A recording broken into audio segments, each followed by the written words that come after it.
Saudara bisa bersinar di mana saja. Di kantor saudara, saudara bersinar. Di tempat kegiatan saudara, saudara bersinar. Di gereja saudara bersinar, di keluarga apalagi bersinar. Itu yang dikehendaki Yesus Tuhan. Jadilah terang, dan inilah firman Tuhan yang kita dengarkan hari ini dengan judul perikop terang telah bersinar. Sudah terang bersinar lagi. Orang yang bersinar itu beda, ya. Berbicara dia menjadi pasal. Kalau pasal ya harus diikuti. Kalau dilanggar masalah, ya. Bernyanyi dia jadi panutan. Bekerja dia jadi ikutan. Itu orang-orang bersinar, ya. Saudara-saudara diberkati Tuhan untuk bersinar. Saya juga melihat wajah-wajah yang bersinar hari ini dalam ibadah ini. Haleluya. Wajah-wajah yang cerah, yang ceria. Kenapa bisa ceria? Karena kita punya Tuhan. Karena kita punya Yesus yang menugaskan kita untuk menjadi terang, untuk bersinar di muka bumi ini. Anak-anak Tuhan itu bisa bersinar di tengah-tengah persoalan. Itu berkat Tuhan yang kasih Tuhan, ya. Tersenyum di tengah-tengah permasalahan, dan senyummu itu yang membuat kau menang. Kalau kau menghadapi persoalan dan kau tidak bersinar, dan kau tidak bisa senyum, itu yang membawa beban yang berat. Ya. Bahwa dunia ini pada awalnya ada kegelapan dan ada terang. Kalau dalam Kejadian 1 dikatakan gelap gulita menutupi samudra raya dan roh Allah melayang-layang di atas permukaan bumi. Lalu berfirmanlah Tuhan, jadilah terang, maka terang itu jadi. Itulah hari pertama. Mungkin ada liturgi nanti tanggal 24 begitu. Itulah hari pertama. Artinya bahwa yang diciptakan Tuhan itu pertama adalah terang. Baca Kejadian 1. Terang yang diciptakan pertama. Bukan tumbuh-tumbuhan, bukan yang lain. Artinya apa? Terang itu penting. Ya. Lalu dipisahkannya lah gelap itu dari terang. Ya. Gelap itu disebutkan malam dan terang itu disebutkan siang. Dipisahkan Tuhan. Pada mulanya sama, gelap gulita menutupi samudra raya. Ya. Maksud Tuhan bagaimana? Ya terang itu kalau terang ya bekerjalah, beraktivitaslah. Kan? Kalau sudah gelap ya istirahatlah, tidurlah. Kan itu maksudnya. Itu sudah dipisahkan. Nah, dunia akhir-akhir ini semakin beda. Susah membedakan mana siang, mana malam. Mana malam, mana siang. Tapi kita kembali kepada maksud Tuhan. Bahwa diciptakan terang itu siang dan gelap itu malam. Ada maksud Tuhan. Untuk kita lakukan dengan baik. Maka terang itu diciptakan pertama. Ya, matahari. Lihatlah matahari. Masih kaca di depan gereja ini ada matahari tembus dari kaca itu terang. Kalau malam hari nggak ada itu. Kemarin kami 2 semalaman di sini agak redup ya reduplah karena kalau siang kan ada terang matahari di situ. Ya, dipisahkan itu gelap dari terang. Perlu figur di dalam hati kita untuk menerangi hati karena tidak hanya cukup terang dunia ini saja, tidak cukup hanya matahari atau bulan atau senter atau listrik. Itu kan secara fisik. Tetapi hati manusia, hati saya dan saudara perlu ada yang menerangi. Karena hati itu cenderung kepada hal-hal yang gelap. Perlu ada figur yang memberi terang di hati saya, di hati saudara. Siapakah itu? Yesus dan Injil yang sudah dituliskan. Terang itu yang menerangi pikiranku dan pikiranmu adalah Yesus melalui Injilnya. Semakin dibaca Injil itu, semakin terjawab segala aspek kehidupan. Aspek kehidupan apa yang tidak dijawab Injil rupanya? Pelajari. Semakin dibaca diperdalam, semakin mantap. Tidak ada aspek kehidupan yang tidak diatur di situ. Ya. Engkau bekerja diatur di situ. Bagaimana cara mengaturnya? Kalau orang berjalan 1 mil, maka Yesus mengatakan engkau lari 2 mil. Motivasi kerja. Artinya tidak biasa-biasa. Secara moral pun diatur di situ. Dialah Yesus yang menerangi pikiran saya. Ya, yang menerangi pikiran saudara-saudara. Setelah saudara dengar khotbah ini, maka iman kita akan semakin tambah, akan semakin naik. Sebab tujuan ibadah dan mendengarkan firman Tuhan adalah membangun iman saya dan iman saudara. Makin naik, makin sempurna, makin mantap. Mari kita baca Yesaya 9 ayat 2 dan 6. Yesaya 9 ayat 2 dan 6. Ya. Saya akan baca, saudara-saudara menyimaknya. Kata demi kata. Kalimat demi kalimat. Saya akan baca. Bangsa yang berjalan di dalam kegelapan telah melihat terang yang besar. Mereka yang diam di negeri kekelaman, atasnya terang telah bersinar. Terang telah bersinar. Itu judul khotbah hari ini. Terang telah bersinar. Ya. Ayat yang ke-6. Sebab seorang anak telah lahir untuk kita, seorang putra telah diberikan untuk kita, lambang pemerintahan ada di atas bahunya. Dan namanya disebutkan orang penasihat ajaib, Allah yang perkasa, Bapa yang kekal, Raja damai.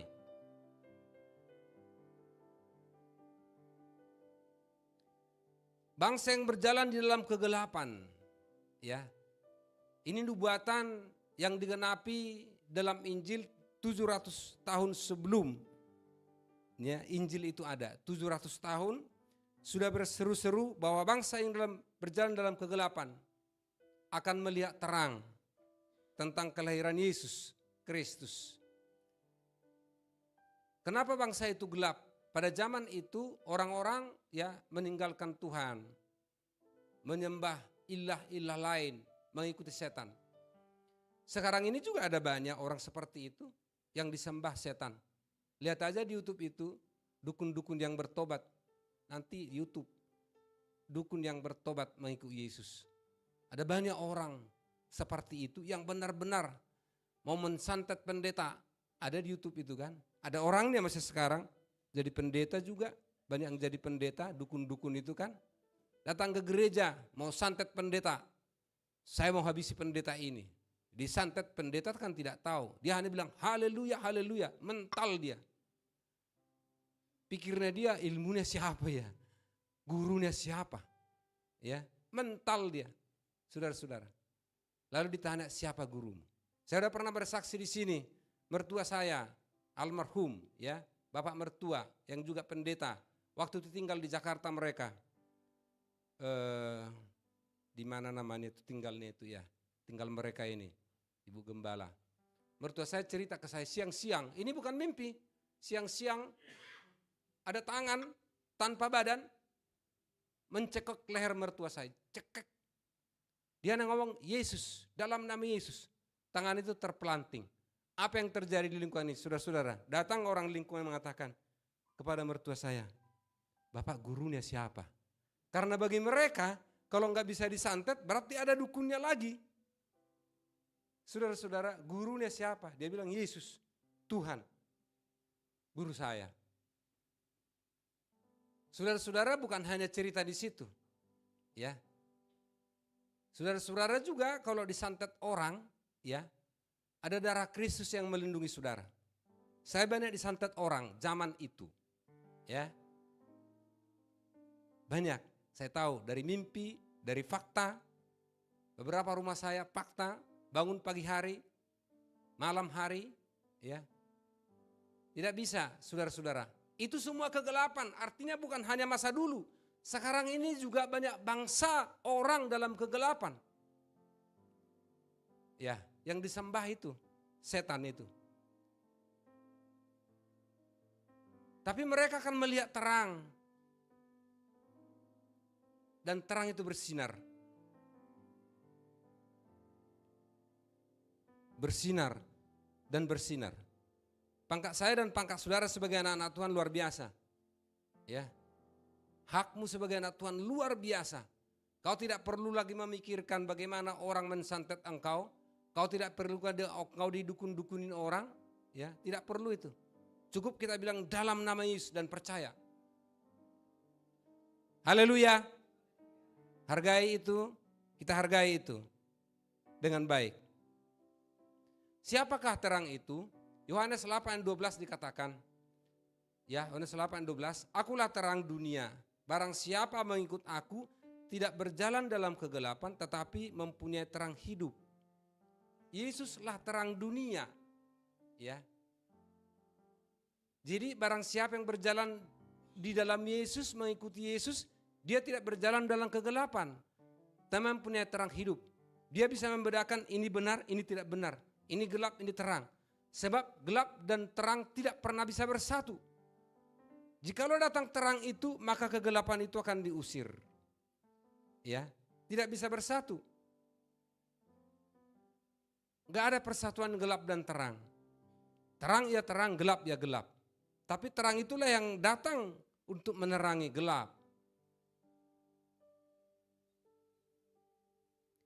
Kenapa dia sebagai menjadi terang, bisa menjadi terang? Yesaya 2 ayat 6 yang sudah kita baca dikatakan, sebab seorang anak telah lahir untuk kita, seorang putra telah diberikan untuk kita, lambang pemerintahan ada di atas bahunya, dan namanya disebut orang penasihat ajaib, Allah yang perkasa, Bapa yang kekal, Raja damai.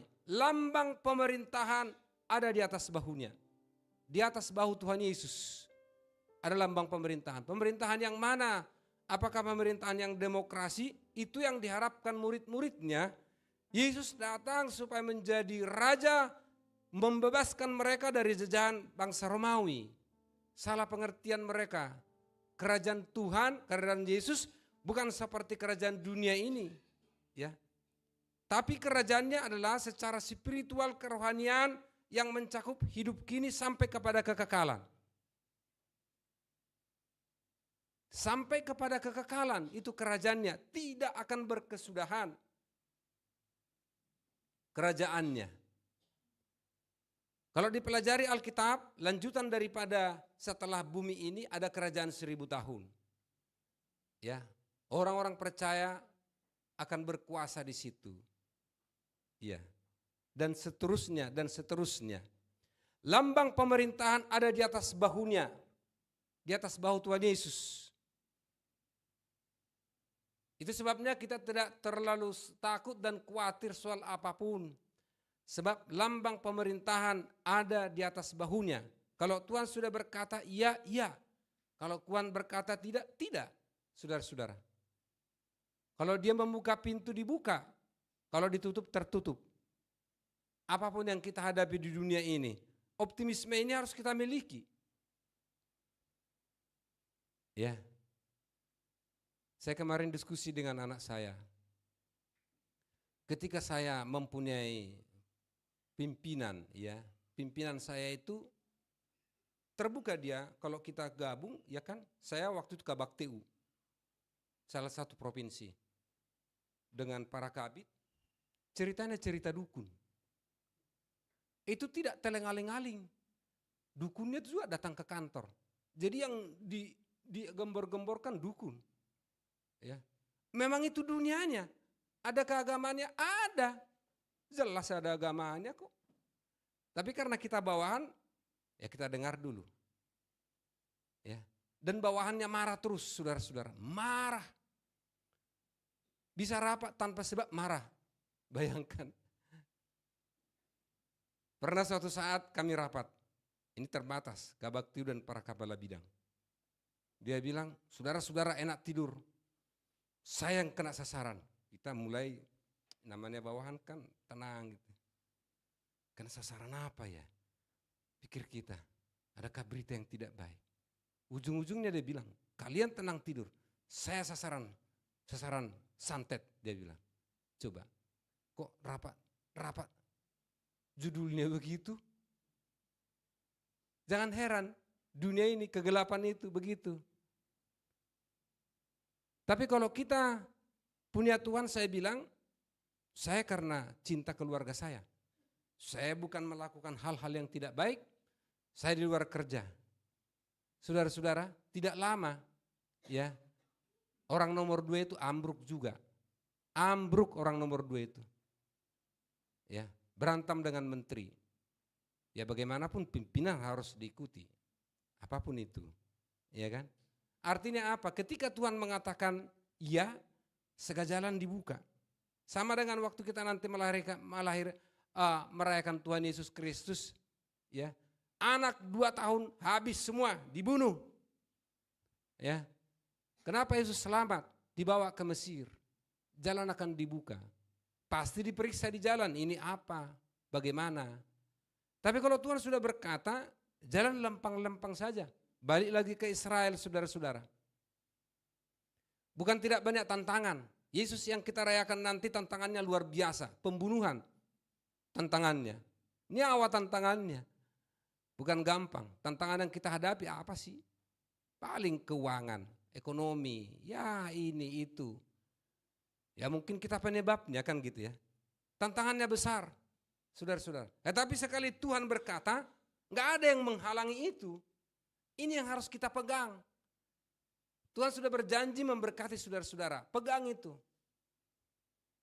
Itu yang membuat iman kita semakin naik berjalan dan tidak terpengaruh dengan hal-hal itu. Ingat, lambang pemerintahan ada di atas bahunya. Ya. Namanya disebutkan orang penasihat ajaib. Yesus adalah penasihat ajaib. Orang-orang yang mau dinasihati Yesus melalui Injil, hidupnya akan baik. Dijamin 100%. Hidupnya akan terberkati, hidupnya akan damai sejahtera. Bagaimana cara Tuhan Yesus menasihati? Baca Injil. Orang Tuhan Yesus mengatakan ampunilah mereka. Tapi begitu banyak orang Kristen tak mampu mengampuni. Saudara-saudara, di satu hal ini, kalau kita tidak bisa lulus, bagaimana kita lulus menerima berkat Tuhan? Soal pengampunan, tak bisa. Ya. Kesaksian saya waktu 2 semalaman, ada 3 session kan. 3 yang melayani firman Tuhan dan 3 doa. Saudara-saudara kami doakan juga. Yang hadir tak hadir, sapu rata kita doakan semua. Ya. Semua jemaat Tuhan begitu. Kesaksian saya itu melayani begini. Ya. Semakin kita punya keluarga, anak, cucu, hati kita akan semakin merendahkan hati. Kenapa? Tuhan memerintahkan berkatnya kepada orang-orang yang merendahkan hati. Kepada orang-orang yang bersatu. Jelas itu, Mazmur 133. Diperintahkan berkatnya. Jadi kalau saya melihat anak saya melihat cucu saya, ya kebetulan masih hidup dari istri saya ini 4 derajat. Mertua saya yang hadir di sini, biasa ke sini, kali-sekali datang hadir di sini. Istri saya udah derajat kedua, anak saya Bang Kevin derajat ketiga, cucu saya udah 4 derajat masih hidup, saudara-saudara. Lalu saya membayangkan kalau saya sombong, bagaimana berkat Tuhan turun. Maka semakin merendahkan diri, semakin merendahkan hati.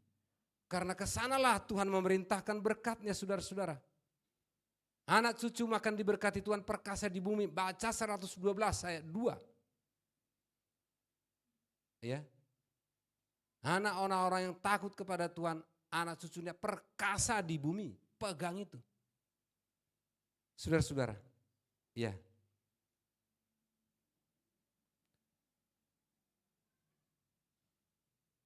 Dan namanya disebutkan orang penasihat ajaib. Ikutilah nasihat Tuhan Yesus Kristus. Ya, kita belajar selalu dari Tuhan Yesus. Dari mana kita belajar? Injil yang dituliskan. Semua aspek kehidupan ada di Injil itu. Ikuti. Mau engkau berkarya, mau engkau menghadapi masalah, mau menghadapi apa, ada di Injil itu. Kita ikuti. Dan itu bukan tulisan psikologi, saudara-saudara. Tapi ada roh di situ yang memberi kekuatan dalam firman itu. Bukan tulisan seperti buku biasa yang hanya tulisan, hanya aspirasi. Tetapi Injil yang memberi nasihat kepadamu itu ada roh Tuhan di situ. Ada Roh Kudus yang memberi kekuatan kepadamu. Itu bedanya ketika firman Tuhan disampaikan, ini gua banget nih. Ini aku ini, cocok dengan aku. Kenapa? Ada kuasa di situ, saudara-saudara. Berkali-kali, semakin berkali-kali dibaca firman Tuhan itu, semakin berkuasa. John Wesley mengatakan, kalau aku berkhotbah, aku akan ulangi, baca firman Tuhan ayat yang sama setidaknya 50 kali. 50 kali dibaca berulang-ulang. Kenapa? Semakin dibaca firman Tuhan semakin berulang-ulang, semakin mantap kuasanya. Ya. Saya sudah beberapa putaran baca Alkitab. Januari saya ulangi lagi. Beberapa putaran. Ya. Semakin kita baca, semakin berkuasa, saudara-saudara. Ada nasihat ajaib di Injil itu. Di Alkitab itu ada nasihat ajaib. Ada petunjuk hidup. Bagaimana saudara bersinar di pemerintahan. Bagaimana saudara bersinar di bisnis. Bagaimana saudara bersinar di keluarga. Bagaimana bersinar di Indonesia. Bagaimana bersinar di dunia, saudara-saudara. Ada petunjuk di situ. Kita ikutin saja itu, saudara-saudara.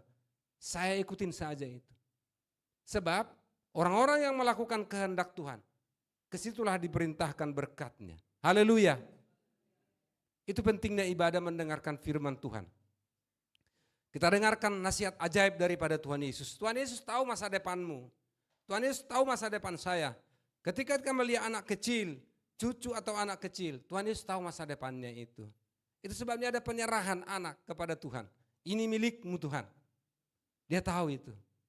Dia tahu hari esok. Allah yang perkasa, ya, keperkasaan Allah luar biasa, ya. Dia menciptakan langit dan bumi segala isinya. Bapa yang kekal, Raja damai, kekal, saudara-saudara. Kehidupan orang-orang percaya juga kekal. Kita bukan hanya mengejar dunia ini, tapi mengejar kekekalan. Itu sebabnya dikatakan dalam pengkhotbah segala sesuatu sia-sia. Arti sia-sia di situ adalah sementara.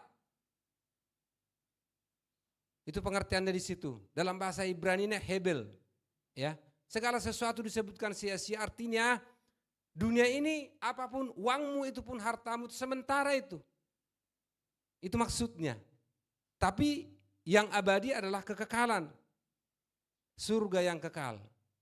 Itu sebabnya kalau diberkati Tuhan, ya, gunakan dengan baik.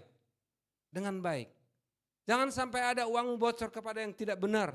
Saya komitmen dari dulu Tuhan, seluruh rezeki yang Tuhan berikan berguna kepada yang baik. Haleluya. Jangan heran makin ditambah-tambahkan Tuhan berkatnya. Karena teruji itu dengan baik. Merokok pun saya tidak. Kalau saya beli rokok bisa sepanjangnya, saya bilang sama karyawan saya, ya. Saya bisa urutkan rokok dari sini sampai ke Jakarta Timur bersambung. Tapi satu pun tidak saya beli, ku bilang. Karena itu bentuk komitmen saya dengan Tuhan. Tidak akan jatuh kemana-mana Tuhan. Berikan aku kekuatan. Demikian juga keuangan gereja ini tidak akan jatuh kepada mana. Semua yang baik. Maka saya percaya semua persembahan yang diletakkan di gereja akan diberkati Tuhan. Haleluya. Semakin bertambah-tambah. Lihat aja gereja kita semakin bersinar. Pertumbuhan secara fisik dan kita kejar pertumbuhan secara rohani. Pertumbuhan gereja itu dua, fisik dan rohani. Fisiknya adalah dibangun dengan baik, mengembang ke kanan, jangan ke kiri. Sebab ke kiri mentok. Ke sana juga mentok, jalan, nggak boleh. Ya, hanya ke sana, saudara-saudara. Itu urusan Tuhan, yang penting berdoa. Kalau saudara buka topik doa di kotak doa itu, topik doa saya buat di situ, itu. Saudara-saudara juga berdoa untuk itu. Iya. Bapa yang kekal, Raja damai. Kalau Tuhan yang kita sembah adalah Raja damai, pengikutnya harus damai. Ya enggak bisa dong. Tuhan Yesus Raja damai, tapi pengikutnya, itu sebabnya Mahatma Gandhi mengatakan begini, aku sangat simpati dengan Tuhan Yesus melalui Injil yang dibaca, tetapi bukan untuk orang Kristen. Dia simpati kepada Tuhan Yesus dan Injilnya, tetapi bukan untuk orang Kristen. Kenapa? Diselidiki kehidupan orang Kristen itu ternyata tidak seperti Injil. Ya. Tidak berdamai, tidak ini, pendendam, saudara-saudara. Kan Mahatma Gandhi pelajari Injil. Ditampar kaki kiri, kasih kanan saudara-saudara. Kasihilah musuhmu. Sebab seorang penjahat juga mengasihi temannya penjahat. Apalah bedamu dari penjahat, kan kata Tuhan Yesus.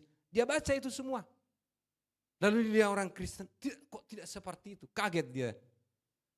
Ya, saudara-saudara, Yesus yang kita rayakan nanti dia Raja Damai. Berdamai satu dengan yang lain. Sebab berita Natal yang benar adalah perdamaian. Berdamai dengan keluargamu. Tema Natal nanti adalah Allah hadir membangun keluarga. Subtemanya bangun keluargamu di dalam kasih Kristus.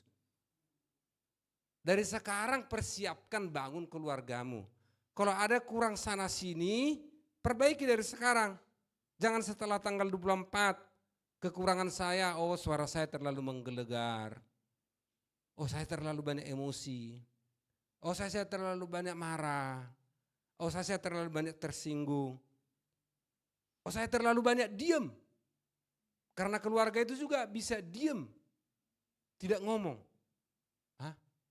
Kalau diselidiki, ada apa penyebabnya? Pasti ada penyebabnya, kok diam terus gitu ya. Tidak ada omongan. Ya. Dari sekarang perbaiki. Karena tema Natal ini akan memberkati saudara-saudara, memberkati keluarga. Tuhan persiapkan keluarga satu dengan yang lain untuk maksud Tuhan, untuk menjadi berkat. Haleluya. Tangkap momen ini. Persiapkan dari sekarang. Apa kekuranganmu dalam membangun keluarga? Termasuk saya, saudara-saudara. Termasuk kita semua. Masing-masing kita perbaiki. Supaya sesuai dengan kehendak Tuhan. Aplikasi daripada terang itu telah bersinar. Ya, aplikasinya. Sebentar lagi khotbahnya akan ditutup. Ya. Aplikasinya adalah satu, hubungan sosial dan hubungan bergereja. Yesus mengatur bagaimana kita bersosialisasi, berkomunikasi, supaya tatanan dunia di tengah-tengah manusia yang banyak berbeda-beda itu menjadi baik. Ya. Saya bertemu dengan teman saya hari Rabu kemarin, ya. Ini sahabat saya dari mahasiswa, lalu sekarang dia profesional, jadi advokat yang menurut saya sangat tenar. Dan kami kalau bicara, tidak bicara langsung teknis, enggak. Ya, banyak bicara tentang kehidupan, filosofi kehidupan Alkitab dan aplikasinya, saudara-saudara. Dan biasa dia menyumbang Natal kita, mudah-mudahan tahun ini akan disumbang juga gitu, ya. Dia bilang begini, kalaupun kita tidak bisa orang simpati kepada kita, setidaknya orang jangan sampai benci dengan kita. Jadi kalau orang tidak benci dengan kita, sebetulnya dunia ini aman. Kalaupun dia tidak begitu suka dengan kita. Karena untuk masuk dia suka dengan kita, yaitu objektif. Subjektif gitu ya. Nah, tapi dia bilang setidaknya kita, ini karena perenungan Natal kan gitu ya. Kami ada 2 jam bicara, sambil dia online, sambil dia namanya orang sibuk, super sibuk kan gitu ya. Ya, habis itu bicara lagi gitu ya.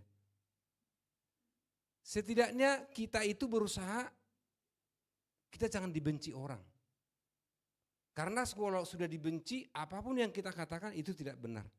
Itu sebabnya Yesus berkata dalam Matius 7 ayat 12, segala sesuatu yang kamu kehendaki supaya orang perbuat kepadamu, perbuatlah itu terlebih dahulu kepadanya.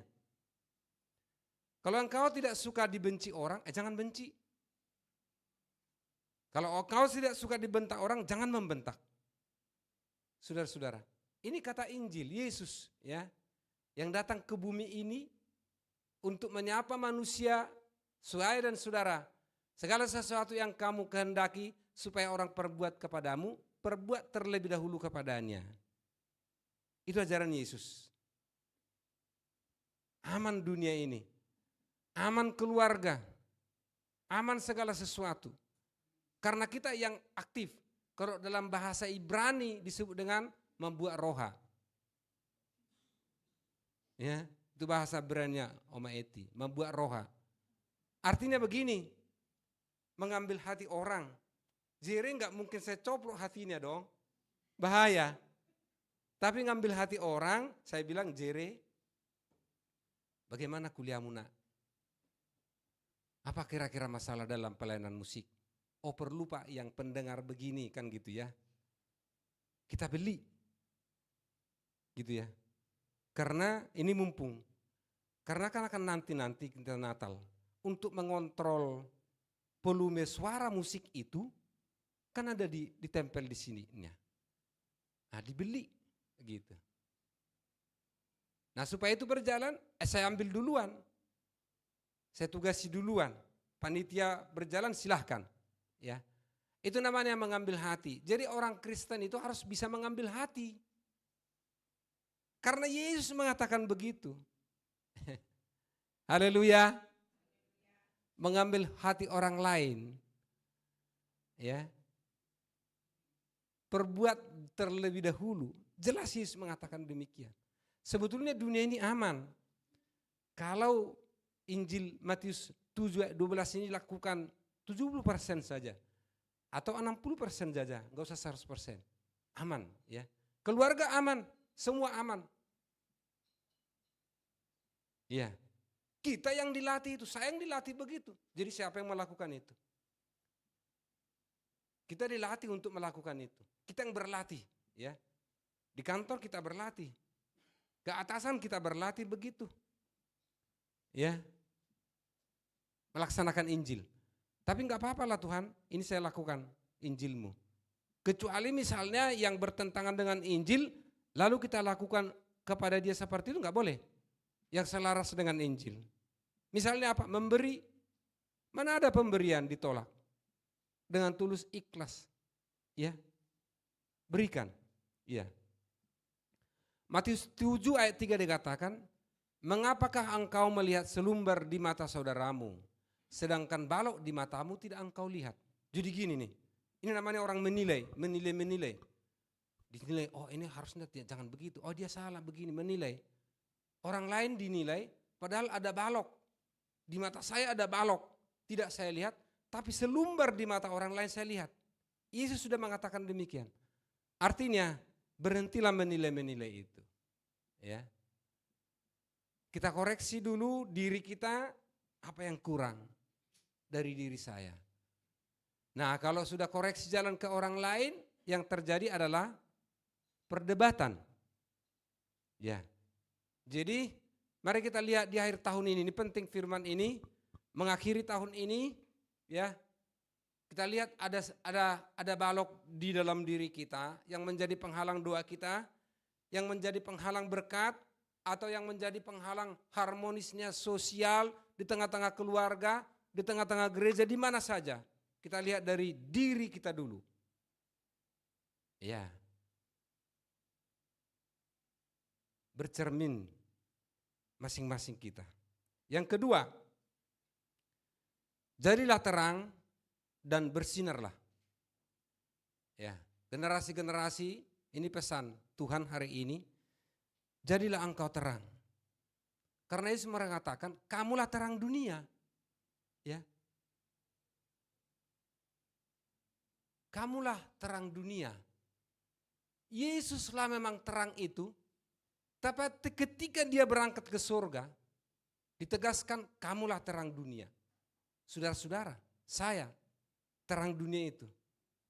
Karena Yesus sudah di surga. Itu sebabnya kita mengadopsi misi gereja yang pertama ini menjadi terang dan garam dunia. Karena memang sudah dilegasikan Tuhan Yesus kepada saya dan saudara menjadi terang itu. Bagaimana saudara untuk bersinar? Bagaimana saudara untuk mengambil, mewarnai satu wilayah, mewarnai satu provinsi, mewarnai satu negara. Kalau kapasitas saudara tidak ada. Hai anak-anak muda, halo? Miliki kapasitas untuk menjadi terang terang dan bersinar. Mulai dari perkara kecil. Lukas 16 ayat 10 mengatakan, kalau engkau setia dalam perkara kecil, maka engkau akan diberikan dan setia dalam perkara besar. Manusia di muka bumi ini selalu mencari soal yang terlebih dahulu. Kalau misalnya dikatakan jadilah seperti Yesus, maka yang dibayangkan aku disalibkan. Sebetulnya sederhana, jadilah seperti Yesus. Orang Farisi berkata, apakah yang terpenting dari Alkitab ini? Dari halaman 1 sampai dengan ribuan halaman itu. Yesus berkata hanya satu kata, kasih. Jadi katakan seperti Yesus, misi yang nomor 12 di situ, jangan cari perkara yang besar dulu. Selesaikan soal yang kecil. Saya beberapa tahun jadi guru, jadi tentor di Medan waktu mahasiswa sambil mengajar bimbingan tes, mencari uang saudara-saudara. Ini contoh anak-anak muda, ya. Membantu orang tua, jelas itu. Ya, selalu petunjuk soal, kerjakan soal yang mudah terlebih dahulu. Jangan engkau kerjakan soal yang terlebih susah terlebih dahulu. Enggak nyambung. Cari apa yang bisa kau kerjakan. Dan itu sesuai dengan Injil mengatakan Lukas 16 ayat 10. Jikalau engkau setia dalam perkara-perkara yang kecil, maka engkau akan setia dalam perkara-perkara yang besar. Dari hal-hal yang biasa, sederhana. Apa yang bisa dikerjakan tanganmu, kerjakan. Apa yang kau bisa buat di gereja ini, buat. Apa yang kau bisa buat di keluarga, kerjakan. Dari hal kecil, sederhana. Ya, rasa-rasanya kalau aku bangun jam 4, ya, pertama saya doa pujian penyembahan baca Alkitab. Lalu suku sambung, kalau masih jam setengah 6, jam 5, saya sambung bekerja di rumah.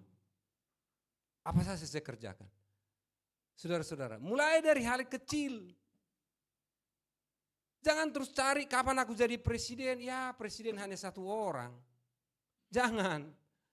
Kapan aku jadi, dari hal kecil, saudara-saudara, dari hal saudara. Karena Yesus sebagai terang dunia itu sudah mengajarkan demikian. Engkau berbuat sesuatu di gereja, mulai. Karena yang paling sulit dalam hidup ini adalah langkah pertama. Langkah pertama. Kalau sudah mulai langkah pertama, maka harus ada langkah kedua. Sebab kalau tidak jadi begini. Jadi begini terus. Karena enggak ada langkah ketiga. Memulai hidup itu langkah pertama. Kalau engkau ditentukan menjadi perali maraton 40 km kan gitu, 42 atau berapa ya. Toh dimulai langkah pertama. Dalam hidup ini langkah pertama itu yang susah. Kalau dimulai langkah pertama, lalu ada kegagalan, bangkit lagi. Saudara-saudara. Jadi petarung begitu, bangkit lagi. Ulangi lagi saudara-saudara, langkah pertama. Di gereja juga begitu. Kalau sudah dimulai berbuat sesuatu di gereja, itu akan lanjut terus, lanjut terus, lanjut terus. Saudara-saudara, langkah pertama, pastikan engkau melangkah sesuai dengan Injil yang dikatakan Tuhan Yesus. Setia dalam perkara kecil, maka engkau setia dalam perkara-perkara besar. Akan dipercayakan tanggung jawab besar kepadamu nanti. Bukan hanya tingkat satu wilayah lagi yang kecil, tapi wilayah yang semakin besar. Akan semakin besar, akan semakin besar. Kenapa? Yesus menghendaki seperti itu kepada saudara-saudara. Apapun profesimu, apapun pekerjaanmu, dimanapun engkau berada, Yesus sudah mengatakan demikian. Ya, supaya menjadi garam dan terang. Haleluya. Saya berdoa terus-terus tak habis-habisnya untuk generasi di gereja ini. Seperti itu. Pakai mereka ya Tuhan. Pakai mereka jadi berkat Tuhan. Hanya oleh karena kemurahan-Mu Tuhan. Karena kalau Tuhan hitung-hitungan, mungkin tidak ketemu saudara-saudara. Tapi ditutupi dengan kasih karunia-Nya kepada saudara-saudara. Semua kita kena dilayakkan Tuhan. Tidak ada yang layak saudara-saudara. Saya juga berdiri di podium karena dilayakkan Tuhan. Dan ketika Tuhan mengatakan maju, saya maju. Tidak banyak berpikir-pikir. Saya orangnya begitu, mengambil keputusan. Itu yang disimpulkan staf saya di beberapa tempat. Dan di rumah saya diberikan kado terakhir semenjak saya pensiun. Kalau datang ke rumah saya, lihat kado di situ, berjalan dengan istri saya pakai payung. Itu hari-hari terakhir kerja saya, pulang dari mana kira-kira? Istri saya, celana pendek saya, Istri saya juga begitu, berpayung, lalu dipoto mereka. Itu foto kenang-kenangan terakhir. Apa dia bilang? Yang saya ingat di situ, selamat jalan Bapakku, mengambil keputusan dengan cepat. Karena saya pemain tenis meja dan olahraga lainnya. Ya, saya main pingpong dalam sepersekian detik harus saya bisa putuskan smash atau lambat atau bagaimana. Ya, atau bola potong atau bola cepat. Sepersekian detik, saudara-saudara. Saudara-saudara yang terkasih dalam nama Tuhan Yesus Kristus. Saudara-saudara akan dipakai. Dan itu tujuan Tuhan. Ya, tapi jangan engkau menganggap sepertinya dunia ini tujuanmu, itu saja. Ini hanya sementara. Saudara-saudara dipercayakan Tuhan berkah yang besar, ini hanya sementara. Dunia ini sementara, saudara-saudara. Selalu ditekankan dengan firman Tuhan, ada tujuan kita, kekekalan. Haleluya. Ketika kita ingat kekekalan itu, saya ya hamba Tuhan, kalau saya mengingat kekekalan itu, jiwa saya tenang. Bukan gelisah. Karena dalam hati saya semua akan berlalu. Semua akan berakhir. Saya tenang. Maka kekuatan saya makin berlimpah-limpah. Ketanakan saya akan berlimpah-limpah. Saya akan makin berani melangkah, saudara-saudara. Ya. Karena semua akan berakhir.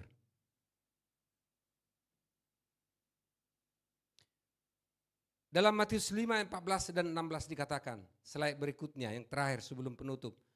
Kamu adalah terang dunia, supaya mereka melihat perbuatanmu yang baik dan memuliakan Bapamu yang di surga. Ini intinya ya. Kamu adalah terang dunia. Saudara-saudaralah terang dunia ini. Gereja inilah terang dunia ini. Bukan menunggu yang lain. Mungkin saudara mengatakan, saya sepertinya banyak dosa, banyak pelanggaran, sepertinya tidak layak. Saudara-saudara, saudara dilayakkan Tuhan. Kalau Tuhan hitung-hitungan seperti dalam perjanjian lama, tidak ada yang layak saudara-saudara. Dilayakkan, diberikan Roh Kudus-Nya, maka ketika Roh Kudus itu bekerja, kita semakin mengerti pengikutan akan Tuhan, kita semakin tahu kekudusan, kita semakin tahu bagaimana mengikut Tuhan saudara-saudara. Semua karena akan dilayakkan Tuhan. Jadi bertekadlah saudara-saudara di gereja ini menjadi terang dunia. Katakan dalam dirimu, saya menjadi terang dunia. Dengan cara Tuhan memakai engkau. Melalui profesimu, melalui pekerjaanmu, bisnis, usahamu. Dan lakukan sesuatu yang baik di gereja ini. Mulai dari langkah pertama. Dan dari perbuatanmu lah. Dari perbuatanmu yang baik. Orang melihat Bapa di surga dipermuliakan. Haleluya. Tangkap pesan Tuhan hari ini. Ya, Tuhan yang memberi kekuatan kepada kita, kepada saya dan saudara untuk bersinar dan bersinar. Jikalau engkau bersinar saudara-saudara, sinarmu tidak hanya di sini. Ya, sinarmu akan dicatat orang kemana-mana. Ya, saya jarang pulang ke Samosir. Dan saya jarang bicara di Samosir. Itulah bangunan permanen pertama di satu desa itu. Semua rumah bertingkat karena kayu, ya. Di bawahnya peliharaan. Lalu rumah orang tua saya udah nggak ada lagi, udah di surga. Ya. Karena saya itu dibaptis Roh Kudus di rumah itu. Dari kecil saya bilang, aku akan bangun rumah itu. Ketika saya mengucapkan sesuatu yang baik di hadapan Tuhan. Ketika saudara membuat tekad mengucapkan sesuatu yang baik di hadapan Tuhan. Mulai dari sekarang atau sebelumnya. Allah turut bekerja. Mendatangkan kebaikan di situ. Jangan berhenti mempunyai tekad. Jangan berhenti untuk bermimpi. Jangan berhenti, tetap. Karena Tuhan turut bekerja di situ. Sebagai penutup daripada khotbah ini, milikilah tekad menjadi terang dan garam. Ya, miliki tekad menjadi terang dan garam. Maka Allah turut bekerja mendatangkan kebaikan bagi mereka yang mengasihi Tuhan. Yang kedua, bersinar itulah kehendak Yesus.